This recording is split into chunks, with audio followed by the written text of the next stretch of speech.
time for us to take a look at the Cx500 starter motor.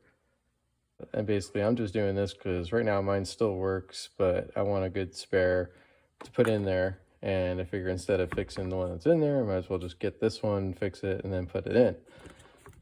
I don't know, makes sense to me, so that's what I'm doing. Anyway, to remember that they are grounded through the frame. And in particular, this one, the negative brush where it's connected to the frame is pretty weak from the factory. So there's a pretty good opportunity to upgrade this. And if we make that ground stronger, the motor is going to work a little better. So that's something you want to do. But you'll use snap ring pliers to take off the gear. It slides off the shaft once the snap ring is removed. Once we get that off, we can open up the motor. I want to assess what the commutator looks like next. Let's get these out. All right, so I got the rear cover off. Got two brushes inside. These got an insulator on them. These are the positive ones. These have no insulator. These are the negative ones. And here, these just ground to this little ring, which is only really held in by compression to here. So that's kind of a weak ground. This one actually doesn't look too bad. Got a nice kind of chocolate colored on the commutator. Doesn't look like it's been overheated or run too hard. It looks like there's a lot of brush left. I pull them back like this. This way now there's no tension on it, so you can lift it off easy. And also there's an O-ring on the back cover, so that keeps it watertight. So that's good to know. This is the inside of the brush cover, and that's some of the dust. So it's really important to get that out because this is conductive dust. So if it's flying around, it's going to get in between the brushes and arc and make a mess. So it's good to get it out while we're cleaning. That's going to be a main theme of what we're doing in here is cleaning. So anyway, let me get this apart a little bit further. So next I started to take care of the commutator. This one was actually in really good shape, so I didn't have to do much. But just to go over a few things, when you're doing anything with the armature and the lathe, you want to have it as accurate as possible. So you really want to take time to make sure it's dialed in, it doesn't have any run out, because any run out is going to make the brushes bounce. Here I actually just gave it a quick polish and I actually didn't even turn it. So sometimes that's all you have to do. Next I used my Baldor 333B polisher to clean up the end caps. I used that with some compound. It was white and black compound. For the stator I used a clear electrical epoxy for the windings and I used black paint on the outside. Once everything was cleaned, I oiled the bearings. You can oil the rear felt and got everything ready to go. So I'm just about getting ready to finish this up. Got the brushes back in the holders, their springs are pushed back. Got my spacers on the shaft. I think I've got all my ducks in a row. Was thinking of adding an extra ground to this, and I'm gonna go against that because this has got a pretty good sandwich fit right here. And it locks in with this little holder, and it's got a good ground. I'm not worried about that. Really, if you had trouble, it's because it's dirty. But what you would do is you could drill and tap one of these little nugs and make that a screw hole and add a small wire that goes from here to this brush rack and effectively connect them with a small wire. The trouble is then you have to juggle that when you're trying to assemble it. So I'm going to go ahead and try them without it. I can always come back and do that. I know it's a possibility. If you were like building a high compression motor or something, you might want to do that.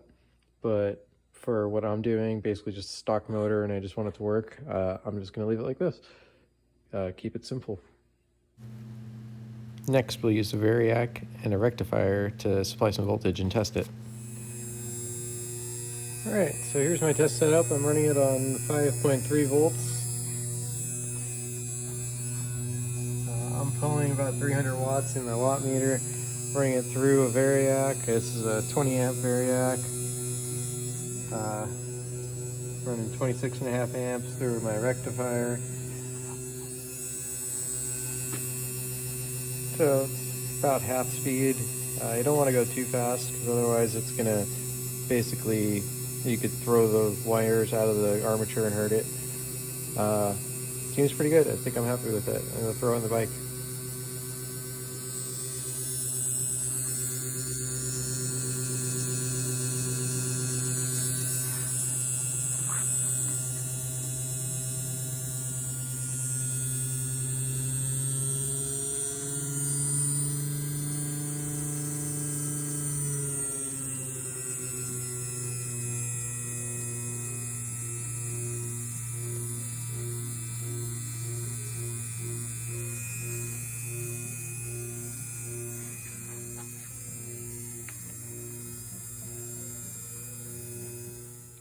All right, well, this is actually my original one, and I want to point out that this is actually how the gear goes. I had it on backwards in my assembled final one. And I'll have to dissect this one because this one's actually different. This feels like it's actually a permanent magnet one. So that one's a little bit different. I'll have to tear it down in another video, and I guess we'll see the differences between the two motors. But here it is.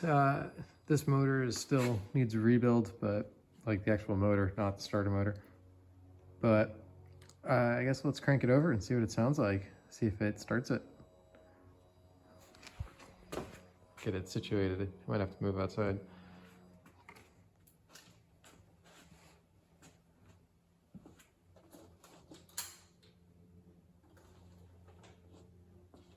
I guess I'm gonna try no choke. I rode earlier today. It's pretty much cold, but let's see what it does.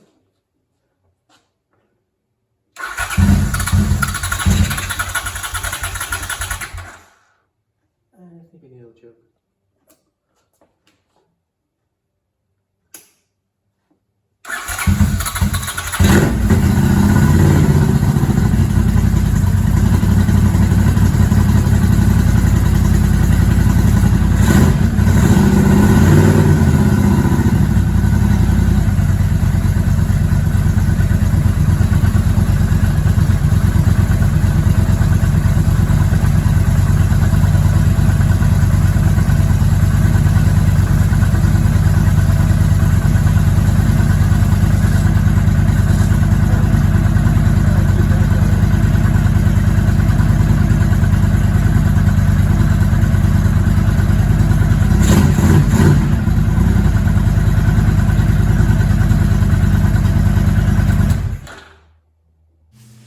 And those are the usual things I go through when I'm looking at a small motor like that.